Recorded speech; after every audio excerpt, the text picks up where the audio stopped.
All right, every guest that we have on the Earn It All podcast is a special guest. But in light of some things that Adam and I have gone through recently and some of the recent events, I think today we truly do have a special guest on for a bunch of different reasons. So Michael Johnson, welcome to the Earn It All podcast. Thank you for having me. Dude, absolutely. I'm so happy to talk with you today because your life is remarkable, and what you're teaching people these days, I think everyone needs to know. You know, we talk about being capable all the time. And a lot of the times for us, you know, from the fitness side, that means being strong, being fast, being mobile, you know, especially under less than ideal conditions. But your background in essentially, you're a deadly force instructor, and we've taken your courses and we've seen it firsthand what that means. So I want to unpack that a bit. But one little soundbite that people can take away about you, I think, is you teach good guys how to be dangerous towards bad guys. Mm-hmm. When if you think about it, that's like, okay, what that means self-defense, that means self-offense, that means a lot of different things, but you can kind of put it in that category, I think. Yeah, absolutely. Right? So I wanted to talk to you today about some stuff, like I said, that Adam and I experienced last week when we were involved in helping train guys from federal agencies and local agencies, SWAT, DEA, Homeland Security, FBI. We were aggressors in some active shooter training at a school out in Mesa. And both of our eyes opened up to some of the same things. But moral of the story was like, man, we need to talk with Michael Johnson because so many people really have no idea how to use their body. And they think of self-defense, they usually think of guns, right? That's, okay, I need to carry a gun. But you really opened our eyes to how dangerous someone could be with a clipboard, how dangerous someone could be with a magazine or the hat I'm wearing. So I kind of wanted to start to unpack that. But you've been in martial arts since you were 2, mm-hmm. right? So take us a little bit into how you got started with it and why you think it stuck with you and how you've become an expert. Sure, absolutely. And I think expert's a relative term. But we'll unpack that also. My grandfather started in the martial arts back in the 1920s, and he had a black belt in judo and jiu-jitsu, and that's one of the first things he did for himself. And as a black man in that time frame, there weren't a whole lot of opportunities for them to have their own, if you will, opportunities. Yeah. Let's call it that. And then my dad started training under him when he was about 11, 12 years old, got his first black belt under him at 16 and went on to go train with Bruce Lee from 67 to 69. And then after Bruce died, my dad flew to China and trained under Yip Chung, who's Yip Man's son. And Yip Man was Bruce Lee's instructor. And then they came back to the U.S. They wanted virgin territory, so they moved to New Mexico to start their martial arts school. And then I started studying when I was 2 years old. For whatever reason, I was the only one of the kids that kind of picked up the martial arts. I loved it. Probably about 4 or 5, I had a knife to my throat. This individual was telling me they're going to slit my throat and stuff my body behind the television so my parents couldn't find me. And that feeling of helplessness and not knowing, like, it's hard to explain because I remember it almost like it was yesterday. You were 4 or 5 years old? I was about 4 or 5 years old. And I remember how weak I felt and that I wasn't strong enough, right? Like I couldn't fight back. I couldn't stop it from happening. And the feeling of, like, not everybody understands this. There is an energy of death, right? You can feel its frequency. You can feel when it's present. And I felt it that day. And the Lord protected me, kept me from being killed. And as time went on, that created a ton of conviction inside of me and what I wanted to give to the world. And I had a bunch of other events that took place in my life that anchor that conviction. But I wanted to be able to take people and teach them how to protect themselves without them having to train 8 years to get a black belt. Because everybody always goes, oh, you know, you train at my school for 8 years and you memorize all these katas or you do all these belts and you'll be good. Well, that's great. What am I going to do? This guy's mugging me today. I'm like, dude, I just signed up for a self-defense class. If you could come back in 6 years, it would be awesome. It's not going to work, right? So what I wanted to do was figure out the fastest way that I could teach people how to eliminate a threat that's bigger and stronger than them. And that's something that was convicted in my heart, even from a young age. And thank God I didn't have my own personal computer back then. I would have ended up on a watch list, which I'm sure I'm on now. You probably still are. Yeah, I probably still am. But like, I'd go to the library in my school and I'd study terrorism and I'd study guerrilla warfare and just like the things like, how did these people work? How did their mindsets work? And then I started realizing there's only 3 types of attackers: criminals, crazed, and crusader. And if you can create a theoretical minimum to defense and attack, then you can actually teach people extremely fast. There's something in physics called the theoretical minimum of physics. And I learned this when I was training a gentleman named Vittorio Cristini. He's one of the top 99 mathematicians in the world. This guy's freaking brilliant. And he said there's the theoretical minimum of physics.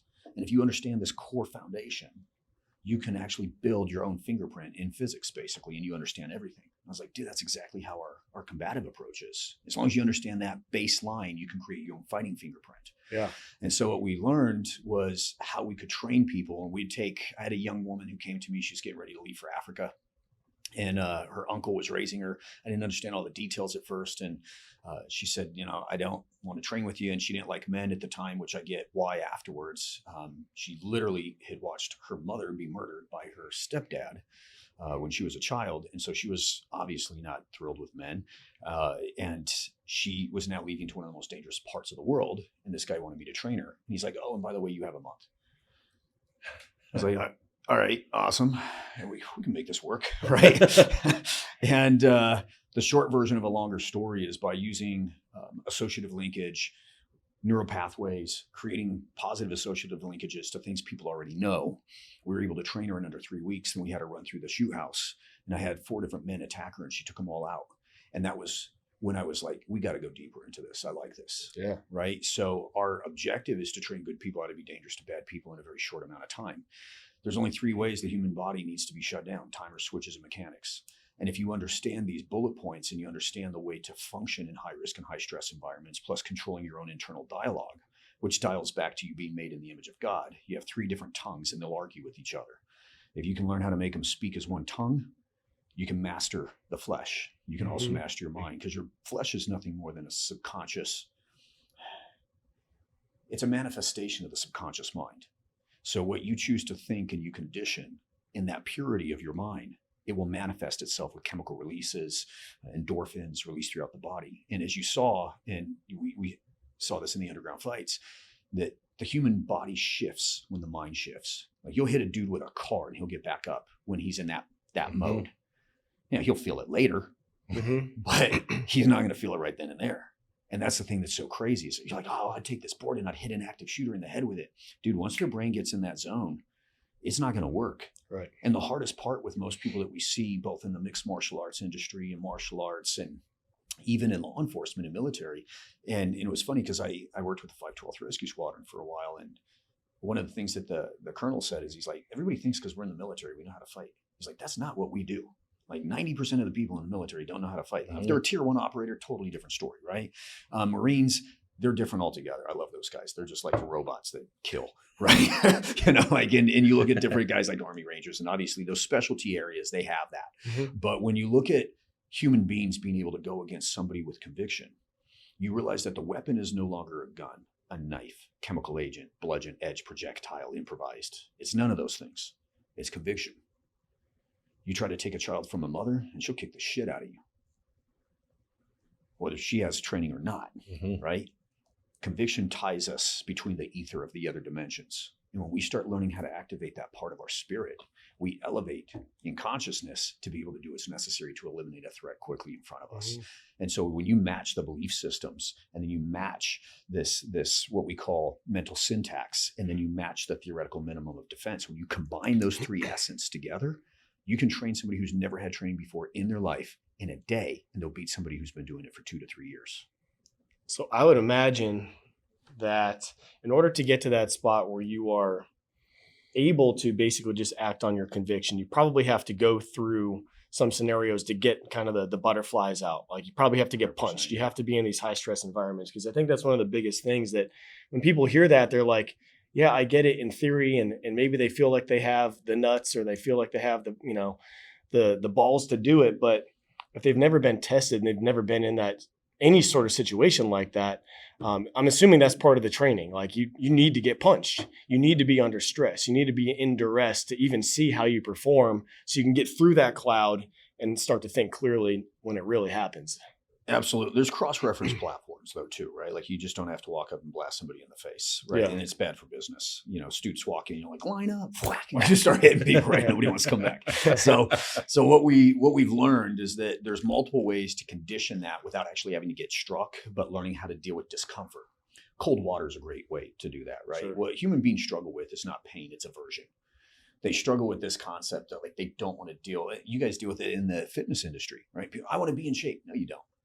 You're not willing to be uncomfortable enough. You like to be the in idea shape. of it, and that's it. Yeah, you like the idea of it as you're throwing down 15 Big Macs like a pelican down your throat. And you right? don't it like doesn't- the idea enough to make a change. Right. And the change has to come from conviction. So you start building these teeny little things like a cold shower, right?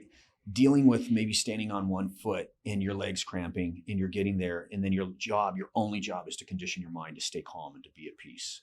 Breath hold exercises, because we're all addicted to oxygen, right? So you can learn how to start holding your breath and how to do it more. Now, there's guys out there that can beat me on this. My longest breath hold is like 4 minutes and I think 28 seconds. But for me, that's good, right? Because you start wanting to panic. You start wanting to freak out. Can you keep yourself calm when you want to freak out? If you can own your mind, you can own your body. And there are certain people that are good challenges for that, right? Like sometimes it's your wife or your girlfriend, because they know just the right buttons to push. And one of the things I learned recently is you got to like exercise that. That's a training drill, right? Like, can I stay calm and understand that what's coming out of that person's mouth actually doesn't mean, and it doesn't have to be a girlfriend or wife or whatever. It could be friends. It could be anybody. But I've started doing this with people as a whole in general, right? Like, how do I hold this together when I really want to throat check a fool? Right. And as you get older, as you guys know, your bullshit meter goes down. Right. Like you get these people that are subject matter experts and like, yeah, well, I saw a video on YouTube. And you're like, fuck. Right? Like you're just ready to hit them with a tank, you know, and you're trying to keep it together, but it makes it really tough because you understand the ignorance and it's dangerous. So the real thing is, can you get comfortable being uncomfortable? And then can you recondition the associative linkage to actually be something you enjoy?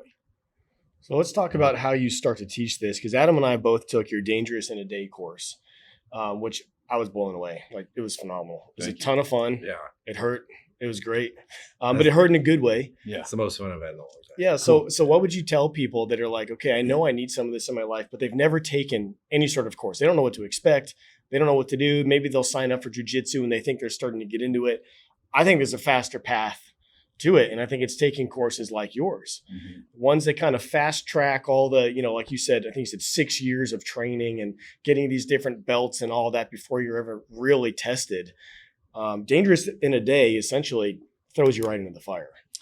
Well, and it's the objective, right, is to make you dangerous in a day. Yeah. And one of the things that I wanted to do when I was younger was, how can I take, if I knew bad people were coming over that mountain tomorrow, and I got a bunch of people, and Sun Tzu had to do this, right, with the general's wives, because he wanted them to be his bodyguards. And I've got a bunch of people who may not want to train. They don't know how to train, and they're not naturally violent, right? Like, which is probably a good thing for most of society, right? But in order to be a good man and be able to protect, I think you have to get comfortable with violence. It doesn't mean you want to hurt people. It just means you're willing to, if it gets there, right? Yeah. And so I think the first thing you have to ask yourself is, what is it that you're fighting for? So before you sign up for any course, you need to figure out what it is that you want to do. Because some people say, I want to get in better shape, so I'm going to do jujitsu. You'll get that as a byproduct. And I think jujitsu is great. I just don't think it's the end all be all. And a lot of people will argue that they think it's everything, but like, you need to be a Renaissance man.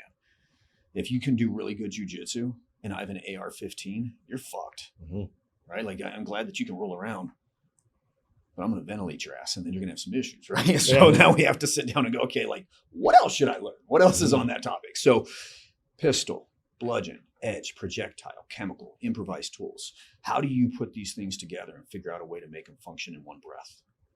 Because the weapon is not the art. The man is the weapon. You should be able to walk into any room and turn anything into a weapon. Because the reality is, in an active shooter scenario and in what's called a non-permissive environment, when you walk into environments like that they don't allow guns, because clearly that makes everything safer. It's the stupidest. Yeah, we're not going to go there. But so moving forward. So when you end up in that environment and you're the only one that's not allowed to bring a gun in, and you're a law-abiding citizen, so you try to abide by the rules, you need to be able to look at an environment like this and say, what are my weapons? What do I have access to? Okay, I have electricity, I've got power in this room.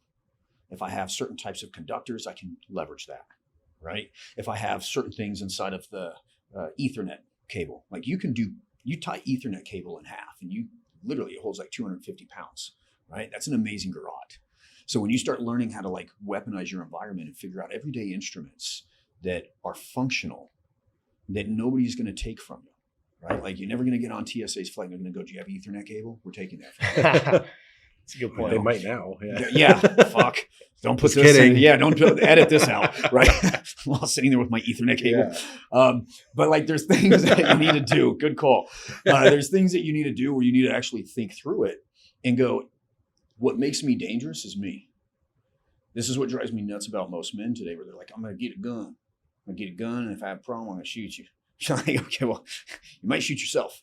Mhm. You Or should have some someone you training, don't or want to somebody shoot. you don't want to. So Yeah, there's yeah. so many different things you need to understand about warfare as a whole. And the real thing is that you're learning how to preserve human life by removing that which is a threat to it. And that should always be your mission. So you start with your mission on this training journey. And then you go, what is it that I want to do? If you want to become really good at guns, then you shouldn't take a jiu-jitsu course. You should take a firearms course. Mm-hmm. If you want to get really good at being a Renaissance man, a tactical Renaissance man, and we have a 3-day tactical Renaissance man course, which is super awesome. You run through and we kidnap you at the end. It's freaking badass. but you want to learn how to like get to that level. And what is it that I want to do? Your woman, if you're married, or your girlfriend, your kids, those are your battle buddies. They should also know how to deal with that stuff, right? Because middle of the night, and I've gone to courses, and I'm sure you guys have too. They're like, all right, so you get these 3 to 5 guys, and they're going to stack on you in a doorway. I'm like, I have a question. Where did I find these guys? Yeah. Right? Like, dude, I live in Scottsdale. I'm not The only one. Scottsdale, because there are guys out there that are like that, but a lot of them, they may not be the tactical door stackers, right? So when you sit down and you start looking at things, you might want to edit that part out too.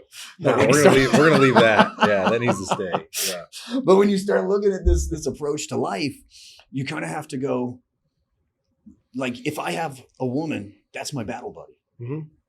My daughter is my battle buddy, right? Like when she was little, she could feed, fire, and function a weapon better than most men. And then COVID happened, the giant scamdemic, and she wasn't allowed to go to school. I don't know how you guys. No, Anyway, leave that moving in there on. too. So now Yep. she can't go to school. Yeah, we can talk about that Yeah. scandemic all day long. if you Yeah. want. Yeah. So she can't go to school. So they're like, you got to teach her at home. So I brought the gun simulator home. Yeah. And I was like, all right, for the next hour, we're doing gun work. And my daughter is a little badass, right? She's flicking the stuff out. She's chambering. She's shooting. She's making decisions. I'm like, high five, dude. Rock. Mhm. Right? And that's your battle buddy. So now if somebody breaks into the house, we have a strategy. Yep. Her room was on the opposite end of the house at the time, and mine was over here. And I was like, this is what we're going to do, and this is how you're going to function. Yep. You're going to stay at this level because if daddy sees a man walking, he's going to be at this level, and I'm going to ventilate him. And then you will call out this, and then we'll do, like, we had this whole battle plan. There's bonding time with fathers and daughters, right? So I think that it's important to be able to look at what is your mission? Sure. What is your job? And don't get overwhelmed by it. Keep it simple. The theoretical minimum of defense shouldn't be any more than 10 to 15 concepts in each platform. I like that. I want to go back to one thing you talked about. Let's talk about clipboards. Sure. Because we talked about going to the airport and we talked about Ethernet cable and stuff, but Yeah. no one's going to stop you carrying an aluminum clipboard, going through TSA and all that kind of stuff. And Well, they might We- now. well, Yeah. Yeah, this Earn It All podcast just Well, we don't let- everybody yeah, within we don't let advice TSA tools. listen to Yeah. this. That's all right. Okay, good. Yeah, but in your course, we even got to practice. You had clipboards for everyone to practice how to use it. So, what are some of the things that people listening could be like? All right, maybe I know I can't take a gun to the airport, or maybe I don't even like guns, or I'm not comfortable. I'm not there Sure. yet. Like, what are some other things that they can look at? Because I think knives probably come next. I think they're probably just as dangerous, maybe more. Probably more because Um, they're silent, don't have to reload them. Yeah, and like if you don't know how to use it, I don't want anything to do with a knife fight after you and I fucked around with those Yeah. fake knives. Like, no, thank you. Yeah. I think you Um, stabbed me 15 times yeah. before I realized what was happening. Dude, if I had an opportunity to shoot you at 1,000 yards, I would. You are a Oh, scary yeah. human being. For sure. Right? Like I have never seen a human being as big as this guy freaking doing backflips. Yeah. And And he's lifting like, up. and I can go for 50 minutes. And I'm like, damn. No, he's, Yeah. that's why we call him the Juggernaut. This Like, guy's it's a real Viking. thing. Yeah. You know, like I'm looking at him going, that would be quite the opponent. Yeah. So yeah. So yeah, without taking a course, but like someone listening, like just maybe help them identify, what could be used as a weapon. Maybe it's at their house and they don't have guns, they don't have knives, they don't know, they're freaking out. Like what clipboards especially, I think is my favorite one. But what's your theory on weapons in general when it comes to just like right here in this room? So you should understand that you yourself are the weapon. And when you become the weapon, as poetic as that sounds, then everything you touch becomes an extension of that. So if it's a ball cap, like I was showing you, the bill of the ball cap used in the right area, there's hard targets and soft targets. If you apply it correctly to a soft target, it'll work very well. That was a really interesting one for me, because I was thinking when you said that, you're like, yeah, ball, and I was like, I mean, I guess it's rigid-ish, and then you did it, and I think you did it on. It was me. Yeah, right in the chest. Yeah, right in the chest, and it was like it took the wind out of him, and I was like, okay. Yeah, and the hard part is like Yeah. with most guys that teach this stuff, and this is why a lot of it's considered so fake and people just get annoyed with it, is that it's like guys who have never fought. Yeah. And when we did the underground fights and we fought against this group in California to start with, and then we obviously did our own, but there's no rules, no judges, no refs. You can fight 1-on-1, 2-on-1, 2-on-5. And we were fighting with, there were guys in there with bullwhips, chains, sticks, my socks from Thailand, tonfas. There were two dudes fighting with like a microwave, right? Yeah. Like it's just like you fight with what you have, and then Sounds you start like something I would do. Dude, it was awesome. And there's no weight classes, there's no rules, Yeah. so you get to experience it for real, and it brings out the truth, right? And this is where I think a lot of the jiu-jitsu community, which I was really proud of them for doing, they started going, dude, we need to figure out some other aspects, right? Mhm. Because when you fight 2-on-2, jiu-jitsu doesn't work. Nope. All of a You sudden get you're rolling stomped around out. with one dude and the other guy's stomping on your head, and you're going, well, they missed that part in the class, Yeah. right? So you really have to be somebody who wants to be a Renaissance man, right? So that you get into that part where you just go, oh, I'm going to snap into this. I'm going to start doing whatever it takes to survive. Mhm. But in that environment, we would find tools and items where like, I want to fight with that and see if it would work. And then we had our own group called Overpressure, and we did that, right? And you'd be shocked how many things you whack somebody in the head with it and it breaks, and you're like, damn, well, now I don't have that, right? And I mean, one of my fights I fought with nunchucks, and I was strangling the guy. Breaking your mic here. And I was strangling the guy. What I didn't know is he had taken cocaine before the fight. And let me tell you something about cocaine. That's a wacky drug, right? Like this dude maybe was 100 pounds, and he was not feeling anything I was doing to him.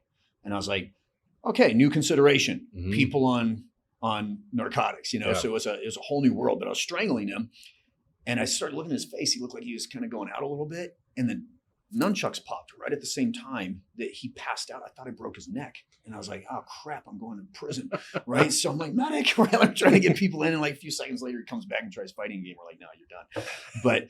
But the concept of testing it in real time is what makes it true for those who have to use it when they need it. Maybe they can't, like you can't show up to a business meeting with a black eye or a broken nose. So everything from, I'd say, Ethernet cable, there's a lot of structure about belts. I think they're okay under the right conditions, especially if you're coming for a blind attack. But when I see guys like whipping people with belts, I don't think that's sufficient. You're just going to piss them off. Coffee is an amazing weapon. A cup of hot coffee, That's a good pins. Again, one. Like the notebooks. steel pen. Steel pen is an awesome tool, but also you want to get notebooks that have the spirals in them. And that's not as much for weapons, but also think of yourself as a Renaissance man. If you have to pick a lock or you have to actually slide it down the door frame to get something out, like you should be the freaking MacGyver of 2024. Everything you touch should be an asset, right? So you start thinking that way, and you're like, oh, a book. What can I do with a book? You can start a fire, right? You can hit somebody in the neck with it.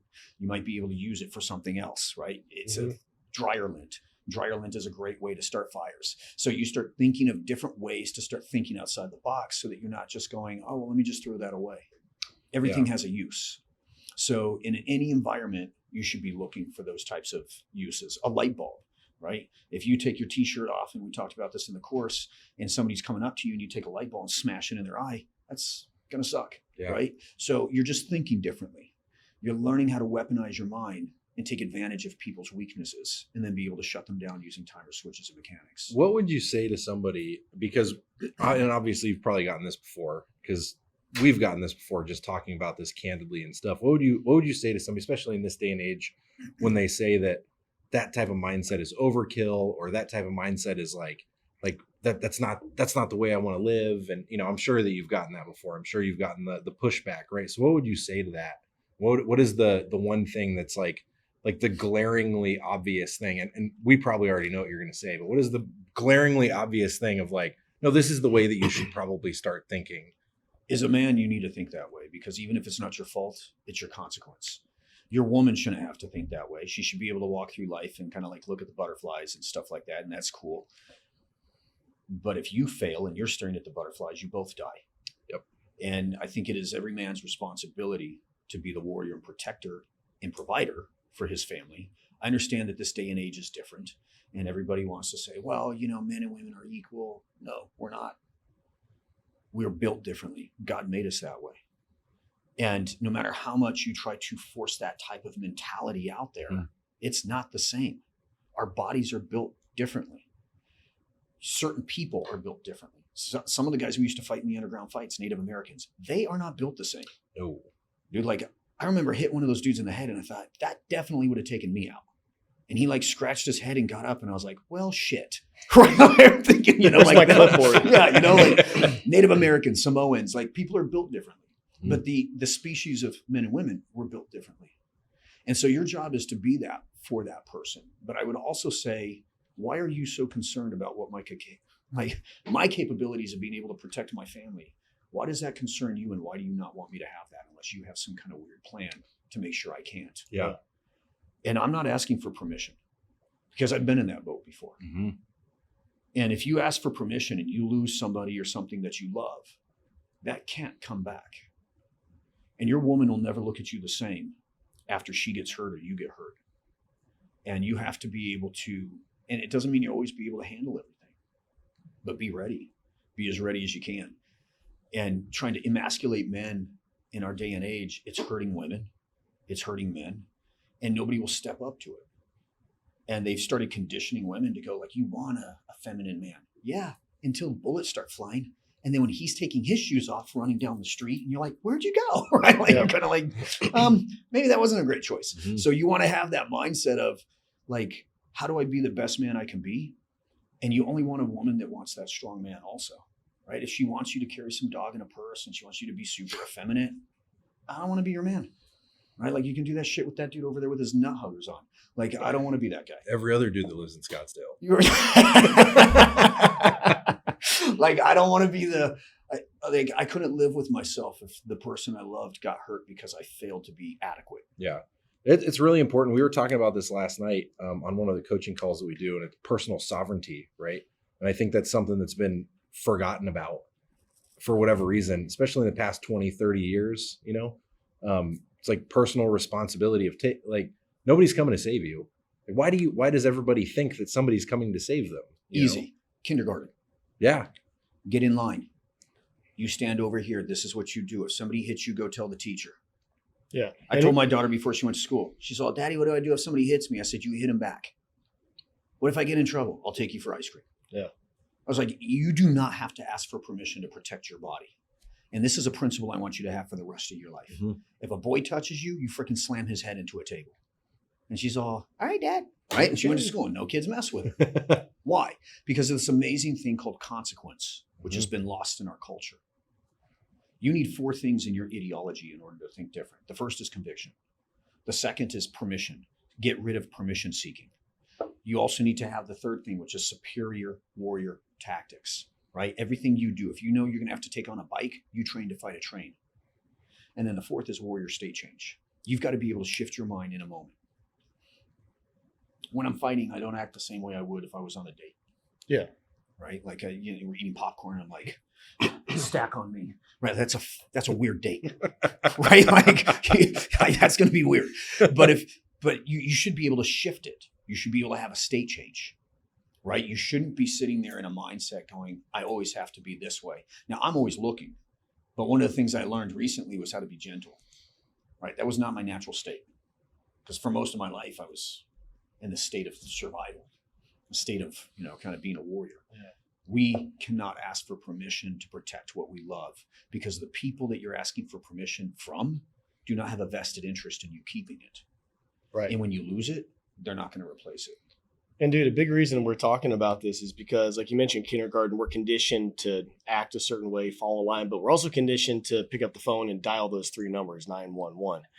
Mm-hmm. And we got to be a part of an active shooter training 4 scenarios the other day with Jamie of Valor Protection, which is amazing. Super cool dude. Yeah. And we got to be essentially the bad guys. So they decked us out in the, the body armor and masks and helmets and all this kind of stuff. And we were pretending to be active shooters, and guys from the federal agencies, local agencies, and law enforcement would basically practice coming into a room, finding the threat, neutralizing it, which was us in different scenarios. How many times did you kill him? A lot. A lot. We got him a lot. Yeah. See, that's the problem. People go, "Oh, he's a cop, so he's got training." Well, that's kind of He my understands point. how Yeah. to not get sued. Right. Like, I mean, they're agents of the state that are trying to operate, but they're also a reactive force. I train a ton of officers. Yeah. And they'll tell you themselves, we're a reactive force. Unless somebody calls us, we can't get there. The first responder is you. Right. You have a responsibility and an obligation, not only to your own safety and well-being, but every other innocent person around you to keep them safe.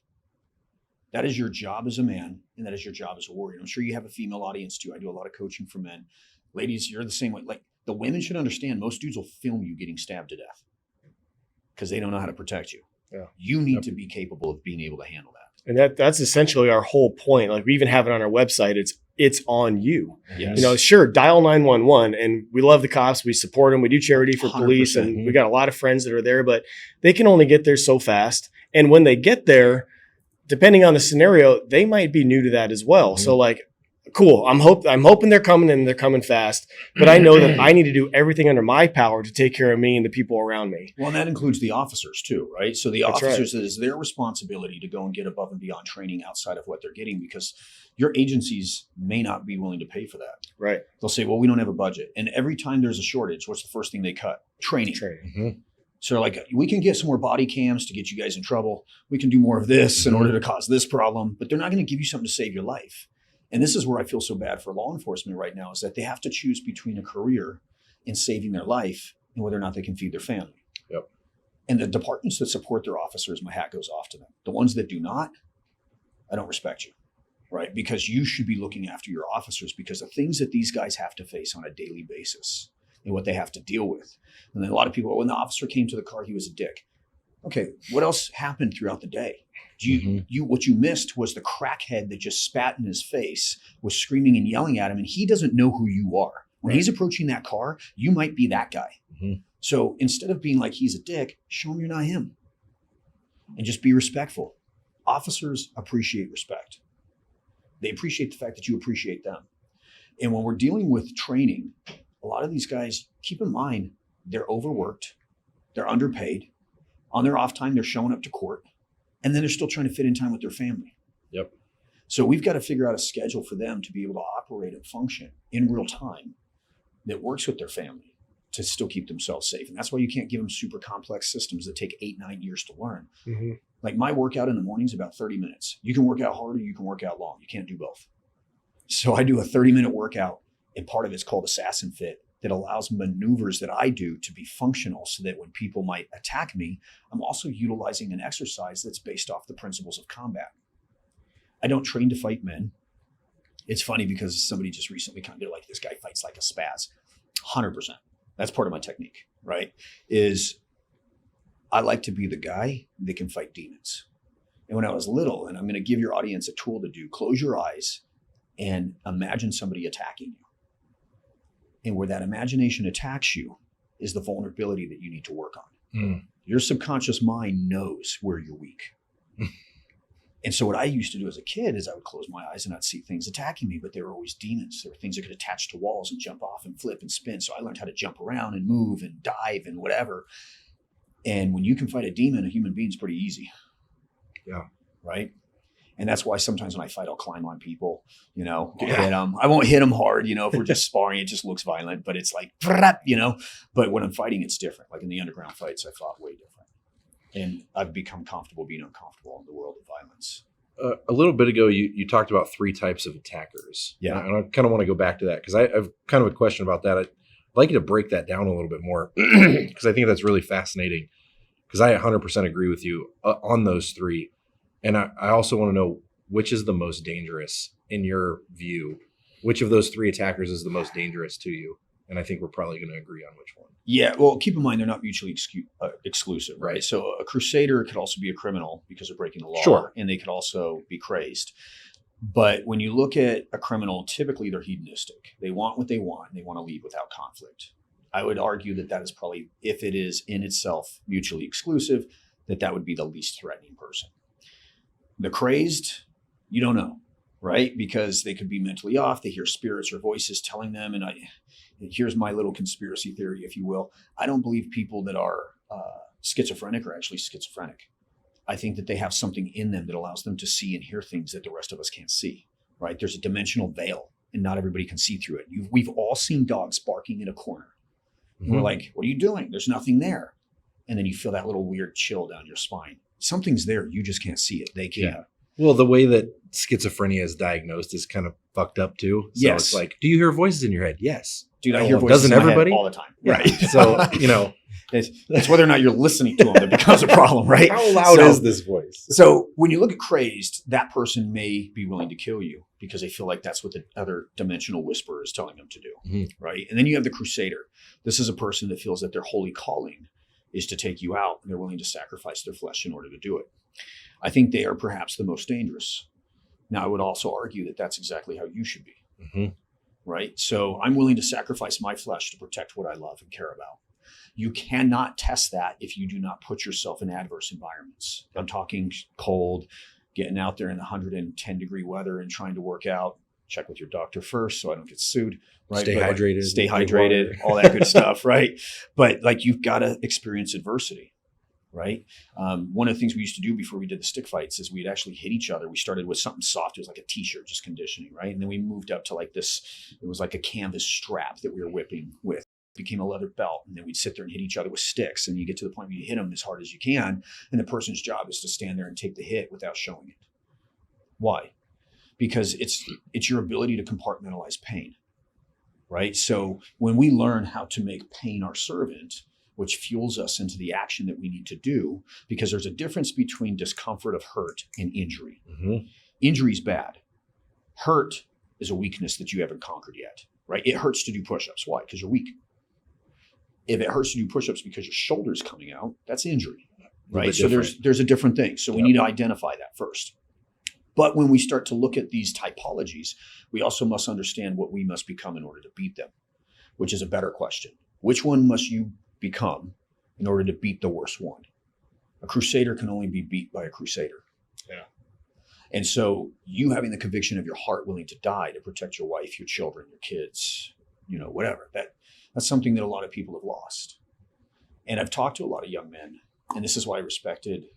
Recently, I had a young man come and he wanted to challenge me at where I live, and I actually respected it because he was willing to face that, and it was intimidating for him. I respect men that face what intimidates them. What I don't respect is when a guy goes, "Well, I don't know if I want to do that because I could get hurt." I'm like, don't be a little bitch, dude. Step up to the plate. Getting hurt doesn't suck. We're all gonna die. Mm-hmm. The question is, how cool can you die? Right?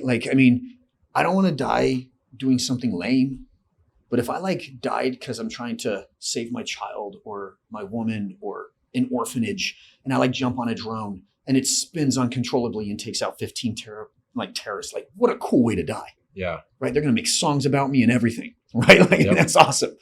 I don't want to die doing nothing. Yeah. So if you're going to die well.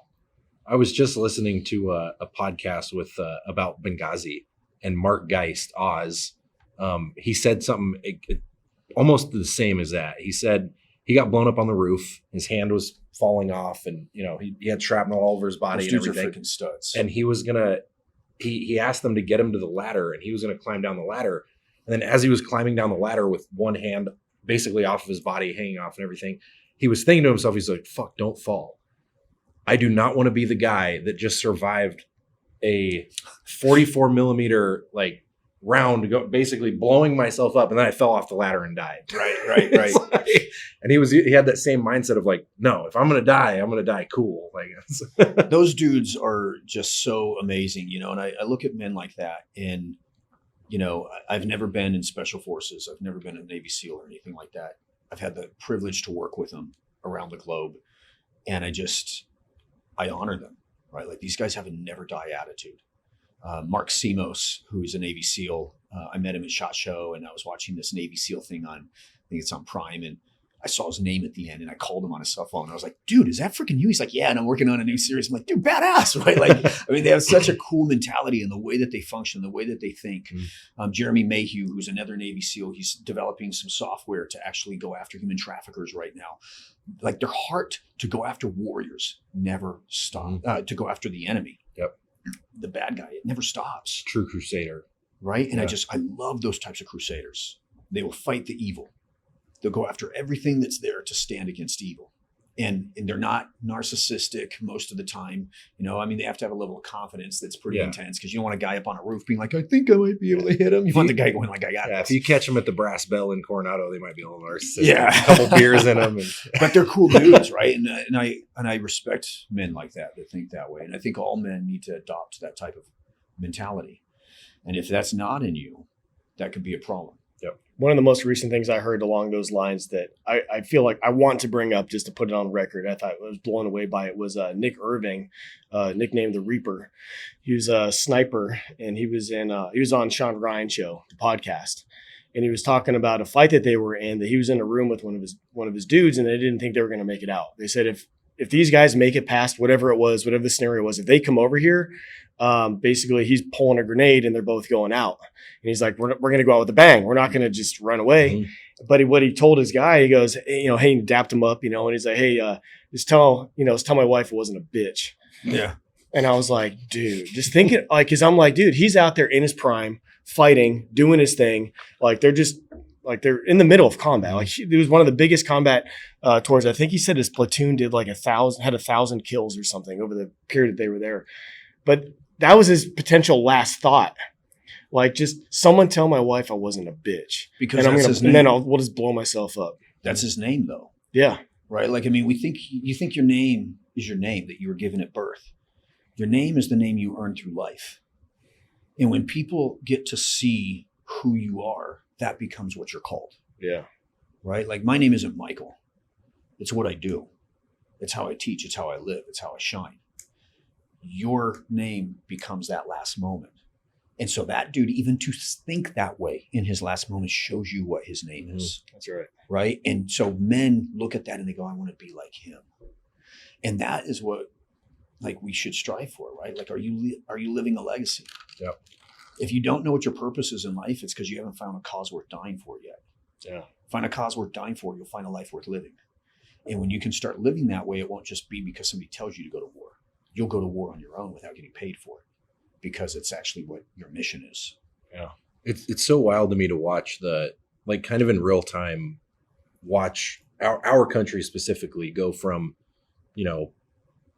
a non-war time, when I was in 8th grade, to 9/11, to 20 years of war, which I participated in 8 of them. And then now it's only been a year, 2 years, whatever, since we've been in, quote unquote, active conflict. It's been a couple of years. And to watch how quickly the pendulum slides the other direction, right? And to watch how quickly that mindset goes away when there's not a purpose, right? When there's not a collective purpose, when it's just, I don't know, I got to figure out where I'm going to get coffee today. When there's no imminent threat, there's no, there's nothing to attach to, right? And it's you just watch it so quickly. Like the guys that are one generation younger than me, and I'm 36. So the guys that are 30 right now, they have such a wildly different mindset than we grew up, than I grew up in, than Justin grew up, than you grew up in. And it's so crazy to see that the pendulum go that far. Here's why, in my opinion, right? Because you said it, that collective consciousness. Yeah. Right. In our generation, we weren't. We were independent warriors. Yeah. Right. Like, so we even as kids, like, you're in the military. Before you were in the military, you were in the military. Guys make it into those special teams, not because of the fact they made it into special teams. It's what they were before they got there. Right. So as an independent warrior, you are always training so you can join the collective. But it is your job, whether there's war or not war, to be ready for war. Mm-hmm. Whether there's an active shooter or not an active shooter, to be ready for that.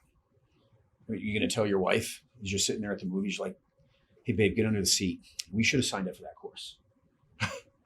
Yeah. She's like, thanks, asshole. Well, now we're both going to die and we're never going to sign up for the course. And if we make it out of this, I'm divorcing you. Right? Like, I mean, it's like you've got Epic failure. Epic failure. Yeah. Without that conditioning and without the mindset of being willing to. And people say, well, how do I start? Getting out of bed every morning, letting your feet touch the floor, blessing the name of the Lord, getting down on your hands and knees and praying, and then doing something that's uncomfortable, like 50 push-ups. And if you can't do push-ups, do something else. Maybe that's a plank. Yep. If you can't do that, go turn on the cold water while you're still foggy and you're like, man, that's going to suck. I don't want to do it. And you get in there and learn to suffer without complaint. Yep. Learn how to let things make you uncomfortable and not show it. Because now in that stoicism, if you will, you become learning to do something that most people can't do. Self-control. Mm-hmm. I want to ask you about President Trump's response the other day to being the victim of an assassination attempt with a sniper, because we've talked about it here a couple times. Most people are never tested like that, especially outside of military. Nobody, for the most part, is ever the subject of a sniper. And I was really blown away by his response. Like, the dude essentially took a round to the head, barely missed death by millimeters, and stood up with such just rage and defiance and just the ultimate alpha response. And I was just like, that's not something that can be faked. Like, that was real. And most people never get a chance to be tested by that.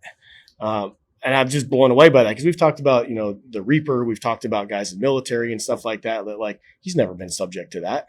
That's the first time he's ever probably been in any sort of danger like that. And the way it came through, I was blown away. I want to know what you saw. And we don't have to talk about what went wrong or anything, but just that response. Anytime somebody responds in a face of potential death with, I'm still standing and I'll defy it, I respect that, right? Like, most people don't get to be tested. And it's not that they don't get to, they refuse to be tested. They avoid it at all cost. So if it does happen and you get the opportunity, again, we talked about names. When you show who you are, that becomes your name. And when you are able to stand in the face of death or something that's uncomfortable, or having a knife to your throat, or any of the number of things, like, and you get back up and you start learning how to function at a different level, you shift as a human being. And everybody around you shifts based off your frequency. Yeah. And I think that that's what's important to take away from your question is, how can we as men be more willing to step against the defiance of people who want to hurt us, right? Or harm us. I love the fact that, I did a thing on my Instagram, obviously got a whole lot of kickback from people saying, like, the dude handled it like a stud. Right. And like, well, this and that, everybody's going to have their opinions. But if that was what it was, he handled it like a freaking stud. I respect any man that gets hit in the head with anything, less alone a bullet, and takes it like a champ. Right. Like, that's cool. Mm-hmm. So when you sit down and you go, what is my takeaway? I think the question for the audience should be, would I have responded the same? Would I have taken something like that? Would I have been scared? Or would I have recognized my calling to show the people that I'm unfazed, and I'll still stand for them and stand up and go, hey, I'm still here, right? Like, I mean, that's a leadership quality and a trait that I think most men should try to emulate throughout their own lives of how they function. I think that's a really good question to ask yourself, because if you just watch any of the videos from that day, you could tell that 99% of people don't react that way. Correct. 99% of people hide, run, freeze, mostly freeze, which is a crazy, physiological thing that has never been a thing in nature. And it's like only showing itself in humans and rats. Like, we do a thing that rats do now. We freeze. And rats are one of the only, and mice or whatever, are one of the only creatures on earth that freeze during a threat. Well, deer will do it too, right? And so you have a few, but typically it's not good, because if the idea is that you'll be able to camouflage yourself. Right. Fright is really about camouflage, which is a huge problem if the enemy can see you. Sure. Right? Because you can't see me, right? Yeah. I'm not moving. He sees me. Right? They come after you and start shooting you or whatever. So that becomes an issue. Yeah. I really like what you said, though, about your name being defined by those moments, right? Because at this point right now, nobody will remember President Trump as a billionaire who built buildings in New York, or the guy that was on the I don't even remember the name of the show now, The Apprentice. Or they won't remember him for any of those things. They literally didn't even remember now. I didn't remember now. Yeah, they will remember him for that photo that was taken of him. Yeah, with blood on his face, American flag behind him, and his fist up. That's what he will be remembered for, and it's because he reacted in that way. And it's not because he had a bunch of training. It's just that a quality, right? And it's a quality of a person who has put themselves in difficult situations their entire life. That's that cross-reference training, right? Yeah. And we look at that and we say, how many different difficult situations can you be in? Like in one aspect, they're cross-related, right? Like it's cross-reference training. Yep. I can do a punch and it can strengthen something in a totally different industry, right? So the more you face adversity in high stress environments and learn how to keep yourself calm and behave a certain way underneath those, that's a good thing. We need to expose ourselves to more discomfort. Yeah. And the more we do that, I think the better we'll get, which is exactly why people should be working out with you guys, which is exactly why they should be signing up for your courses, the courses that we offer. Mm-hmm. I know we're talking about doing a course together here in the future. That's exactly why people should be thinking that way. Because 100%. if you get comfortable being comfortable, you're controllable. Yep. Because as soon as I take away your comfort, you'll do whatever you can to get it back. Mm-hmm. But if I get comfortable being uncomfortable, you don't have power over me. I have power over me because I'm used to making me uncomfortable. Mm-hmm. And my pleasure now becomes from within instead of external. And I think that's something that we also as men need to really deep dive into. How can we get better at getting comfortable being uncomfortable and then going within and exercising our internals? How strong is your will? Yeah. How strong is your peace and your calm? And these are things, especially recently, that I've been working on because I'm like, okay, I've got to sit here. I can't look for anything outside of myself. That's what's got me in trouble. I got to be at peace within. And you have those days. And if you're a man doing anything great, and a lot of guys won't admit this, you have those days. You're like, dude, sometimes it feels like it might be easier if I died instead of living. Business is hard. Yep. And guys won't say stuff like that, but they experience it. You know, you come home and the wife is upset or the kids are throwing eggs at you or whatever it is, whatever happening. And you're just like, dude, this is not what I expected. Yeah. And you have to be able to get through those moments. It's mission over moment. What you're feeling in the moment doesn't matter as much as what the mission is. And maybe that's to win back somebody's heart. Maybe that's to take that little girl that you were, that little daughter that you took a picture with the other day while you were laying in bed so that she can live the life you never got to live as a man. Right? So she can have the father that maybe you didn't have. I don't know you guys' upbringing, but that was my big thing. I was like, I want my daughter to know that she has a dad and I still reach out to her and I do as much as I can. Mm-hmm. And that's my objective, right?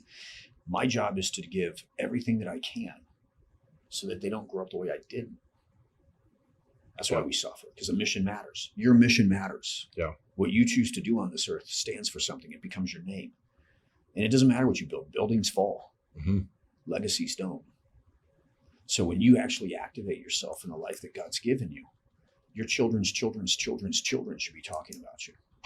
Yeah. Christ did most of his acts on this earth over a period of 3 years. We are talking about him 2,000 years later. Have the last 3 years of your life been worth talking about for the next 2,000? Shit. Damn. That That's should be your definitely- fire. I mean, that's definitely something to think about for sure. So if there's, there's a man out there, a guy out there that resonates with this, right? And when you say mission over moment, right? But they feel like they don't know what their mission is. What would you say is your best advice for them to find their mission, right? I'll give you some tools, but I'll tell you that's one of the things we actually do in our training too. Mm-hmm. That's part of it. Like a lot of people think I just teach people how to kill bad people, and that's a small part of it. Yeah. The bigger part of it is the mindset and the mission and developing a way of life and figuring out how to function. But a couple of things that you want to do right off the bat in order to develop a mission is understand what mission is, right? It is a targeted end game to accomplish and achieve something. So if you don't know what that is in the 4 areas of life, you want to target that. There's 4 areas of life. Everything in life can fit into one of these 4 categories: spiritual, emotional, physical, and financial. Mm-hmm. We call it the life diamond. Another way to look at it is your connectedness with God, your consciousness of emotions, your conditioning of mind and body in currency, whether it be fiat, cash, energy, frequency, etc. Right? What is your mission in those areas? Lay those out. Start to build out that mission. And then you go, okay, this is my end goal. Then you start looking at contingency. What happens if I get midway through this and I find out that's not God's purpose for me and it goes this direction? So now you create a process for reevaluation. Typically, we do 3 M's: measure, monitor, modify, right? Do you have milestones you're hitting? How are you getting there? How do you measure it? How do you monitor it and keep track on it? How do you keep your finger on the pulse? And then how do you modify it when you need to? Because keep in mind, life is funky, right? Everybody when COVID happened, they're like, here's my 5-year plan. And you're like, you can just burn that in the trash right now. Right? Like everything just went out the window. People are like shutting businesses down and, the virus can only go up to 6 feet. So as long as you're sitting in a booth, Right. you don't have to wear a mask. And just stupid things. And everybody's just buying into it. Your whole world changed. But what the master does is they figure out how to get that mission functioning. And then realizing that everything that happens that's outside of your control is part of your mission. It's God changing the direction of your trajectory. And as a helicopter pilot, one of the things that you start to understand real clearly is how important trajectory is, right? So you start going, okay, where am I going? How am I getting there? But also understand that you're on the current of life. And it's going to ebb and flow. You're going to get those heat thermals that are going to bust you up, and then you're going to get the turbulence of life. Can you stay on course? And sometimes do you have to reroute the course? So from the mission standpoint, getting those 4 principles, I think, would be the first biggest stance. And then the rest would be figuring out how to measure, monitor, and modify from that first segment. There's about 4 other parts that we take our clients through to help them really hone in and dial that in. But I think that would be a good start. Yeah. I think just starting with a course like yours in general is a good place to start, because I think a lot of people will, like we've said this a lot here, will look for an easier way and they'll start something like jiu-jitsu or boxing or, something like that, which is a long-term thing, which is great. Yeah. Cool. Good skills and everything. But I feel like when we went through your course, that really opened my eyes to other things I need to improve on. Much faster than I think if I had just started jiu-jitsu and, okay, now I need to get better at this type of thing. You and your courses identify so many different holes in our game with what we think we can do to another body, how we respond to someone coming at us, and then also the things like the mindset, and be willing to just say yes time and time again to get hit or volunteer for this or do this new thing. So I think if people are listening and they're like, okay, I need to do something more, what do I do? I would say, honestly, and this is not just to plug your thing, I would say, but for real, get into one of your courses. Go out there, and in one day, your eyes are going to be open, your mind's going to be open, and that, I think, is going to let you know, okay, I need more of that, but I also need to get my ass in shape. I also need to learn how to punch. I also need to learn how to take a punch. Now I see why I should maybe do jujitsu, because how to do jujitsu properly. Right. Or you showed them that they are not where they need to be. Right. And I think you can do that very effectively and very quickly, and to really kind of open people's eyes. And beginners are the best students because they haven't been tainted by all the conditioning, right? Yeah. When you look at something and you go through, we had a guy that was a black belt in jiu-jitsu, and he was like, I think I could beat you. I was like, cool. Well, I'm going to take the shock knife and try your jiu-jitsu. And I stabbed him like 50 times. And he's like, shit. He's like, my jiu-jitsu doesn't work. And like, it works. It just doesn't work like this. Right. So like, I think one of the big things that's important for people to understand is how do you train and getting your mind around it. Like every time you punch a bag, you shouldn't be punching a bag. You should be punching, feeling what it feels like to be threatened. Like you experience it in your heart, like, oh no, I'm going to die. What does that feel like? This guy's going to hurt me. He's going to hurt my family.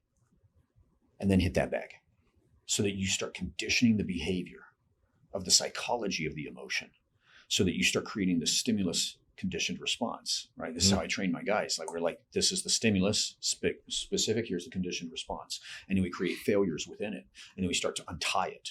Right. And we're like, all right, now we're going to really screw you up. Now we're going to put you in cold water. And now you're going to feel this. Now you're going to do it. Right. So it becomes this amazing experience as you guys got to do inside of the course. And towards the end, when you guys had the accumulation exercise, you did the physical and you guys were carrying the buckets and freaking you had to put the tourniquet on the bleeding dummy, and guys were attacking you.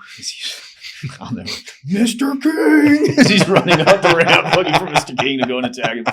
But there's this thing of like, how do you test it in real time? And that is the ultimate way to do it. And if you're not sure where to start, you can start with our study guide. Go to shockwavedefense.com/strategy. And it's a strategy guide that'll just give you kind of like, here's how to start your morning, right? Like just start there.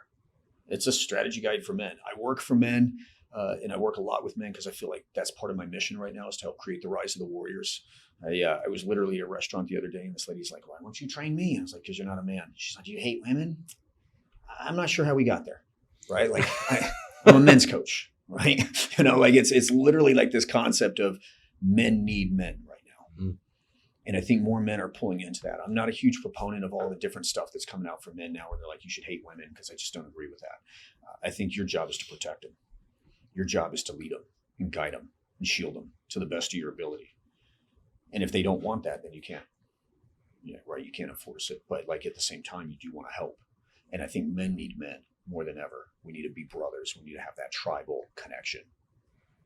It's a big reason we have our men's retreat next week, literally a week from today, up in Sedona. It's called True North, and it's for men only. We've had a good amount of women ask if they could go, and it's like, dude, like we love you, but like we need to help ourselves so we can better serve you guys. And men behave differently when women are around. Oh, dude, they don't absolutely. open up the same to their brothers. They don't engage with each other. A girl comes in, and now all of a sudden it's this posturing thing, right? Yeah. And it's not the woman's fault; it's the men. Right. But they've got to get stronger in that. So they're not trying to do that. Exactly. How open is the field? Maybe I'll fly the helicopter out there. There's enough space. Yeah. Awesome. Yeah. Is it your land? Yeah. Sweet. Yeah. Give me the coordinates. Yeah, I definitely will. Yeah. It's our buddy Amadon, who's our partner in it. And he has a big 5-acre spot, and I'm visualizing it right now. There's definitely a spot. Are there houses around? Yeah. We'll discuss the details. Yeah. Later. We'll talk about it later. Yeah. I was just envisioning myself jumping out of the helicopter into the creek. Dude, I'm not sure your ass can fit in the helicopter. How much do you weigh? We might need to trim a little bit because there's like a weight limit on the seats. Like you can't take people up there. You're a big boy. Like 270 right now, dude. You are right at the cusp because the weight is like 300 pounds. Like per the POH, you can't. Dang. Yeah. You're gonna have to not eat for 4 days. So everyone should download the free strategy guide. Yeah. We'll have a link for that for you. But like I really would love, especially us guys and girls, but like to really consider taking your courses, because we've done it. We experienced the shock knife, and a lot of people might be like, the hell's a shock knife? Well, it is exactly what it sounds like. It's exactly a knife, but it's a shock instead of a real blade. So you do get simulated. It's not fun. It's not fun. Yeah, but we used some of those, and we had another brand also. But yeah, they're great. It's amazing, and I really do think we were talking last night on our coaching call about this, but I really do think guys and girls should absolutely test themselves. Like Bianca was all over the chat. She wants to start sparring. She's like, I don't know. I don't know what I don't know. I'm ready. I want to try this, You always want to train with somebody that's like one level above. Oh, for sure. And they can actually make you feel like they're up here, but they're like barely touching you and hitting you, right? And so as you grow, as they grow, you kind of grow with them and give them a different resistance. But that's awesome. That's exactly what you want. So when is the next Dangerous in a Day course? Do we have one planned? We are shooting for August, September. That is our goal right now.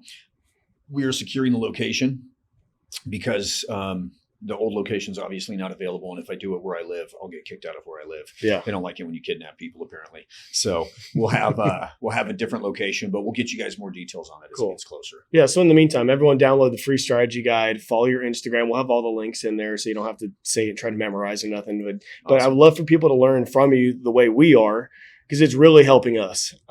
Especially like, I'll just speak for myself here. Like as I'm training, I'm running, I'm lifting, I'm doing things, I'm getting into really good shape and I'm strong and all this, but I'm like, but I need to do something with it, which is a huge reason why when we did that, call it SWAT training the other day, I love the fact that I was bleeding and I got hurt and I got an infected wound over here from a simunition round and all this, because I'm like, I don't get that anywhere else. I go to the gym, I go home, I shower. My life is so easy. It drives me nuts sometimes. Yeah. And so just being shot by SWAT the other day, I was like, man, I think I am alive. Okay, good. Yeah. You know, so I think everyone should absolutely consider taking this next course with us in August, September. Jamie kept asking us if we were okay, and I was like, "Yeah, dude, can we go harder?" Yeah. It's the thirst, right? Yeah. There's something in us, and I don't know how to explain it other than this. It's going to sound super crazy, but like when I was a kid, we got physically disciplined, and there was something about after you got physically disciplined, like you like wake up, Yeah. like something comes alive in you. You're like, dude, I survived that. And it releases different chemicals inside of your body where you're like, I'm actually okay. I can endure pain. And it removes fear. And I think facing pain helps you get rid of fear. And that is my biggest goal for men, is to be the most fearless version of themselves that they can be. Where you can next time, maybe, God forbid, but you get hit with a bullet, you know, like those SEALs do. And they're like, oh, I'm still in the game. I'm good. Yeah. You know, it's like they have that mindset to just keep rolling out and keep fighting. Right. And I think this goes for everybody. If you work in finance or you have a realtor or whatever, like, sure, you're not going to be a Navy SEAL with your hand blown off, most likely having to climb down a ladder. But if you just get a little bit of this, I think it really can wake us up to who we are at our core. Right. So if shit does hit the fan in the office or at the mall or wherever we're at least we've had a little bit of experience to where we're not completely freaking out and we're like, okay, I'm a little bit calmer than everyone else. And I think that's going to help me maybe lead my family and my friends to safety. And if you're listening to this right now going, man, these guys are intense, this is scary, that's 100% normal. This is real. That's why you should do it. Mm-hmm. Right. And we're good enough at what we do where we will take you where you are and give you the threshold that you need without overdoing it. Yep. Right. Like we want you to grow. We want you to get to the next level. It's not just about like come in and we're going to kick the shit out of you. Like that's a horrible business model. Yeah. Right. And it's also not good for the student. Right. So what you want to do is you want to say, hey, wherever you're at, come as you are. And we'll help take you to the next level of you. It's not the next level of him. Mm-hmm. Like this dude's on a different level. You're on a different level. I'm somewhere else. It's not about us. It's about them. Mm-hmm. And how do we get them from where they are to where they want to be? Right. Yeah. I like what you said about pain earlier too, and about compartmentalizing it. And then, you know, there is a threshold when it comes to pain, and there's a physiological change that we don't need to go into. It's really nerdy and, you know, whatever. It's like neurochemistry and stuff. I know you do. The audience probably doesn't. You know, they're like, we don't care. But, you know, there's a amalgamation of 6 chemicals that go through your body when you go through trauma and pain, and which literally get rid of fear. Mm-hmm. They literally get rid of that feeling of that the prefrontal cortex shuts off. Yeah. And you go into lizard brain and you just start doing things based on what you've done before. And so it's like that there's a neurochemistry that happens when you bump that threshold up a little bit. And even getting in the cold shower the one time, that threshold goes up and it never comes back down, because you're always ready for that. Whatever amount of pain you've had, you're always ready for that again. Well, it's your pain tolerance, right? Mm-hmm. So like when I got hit by a car on my motorcycle, people were like, doesn't it hurt to get hit by a stick? And I was like, the car hurt more, right? So like you're measuring everything against that last pain threshold. Yep. So the more you can expose yourself to that without killing yourself, the better off you are at being able to have those coping skills to deal with it when it presents itself. Oh yeah. Well, dude, it's been an honor talking with you as always. Thanks for sharing all this stuff. And I think there's so many takeaways from here. On my notes, I don't know, I got at least 30 reels that I want to cut out of this because again, it's not about social media. It's about, there was 30 or more key things that you said here that I know everyone needs to hear. This is just a taste of what you teach in your coaching groups and in your courses and in your strategy guide and all that. So I really appreciate you being here with us today. Thank you for having me. You guys are great. Appreciate what you guys are doing for the community. Oh yeah, brother. Appreciate you.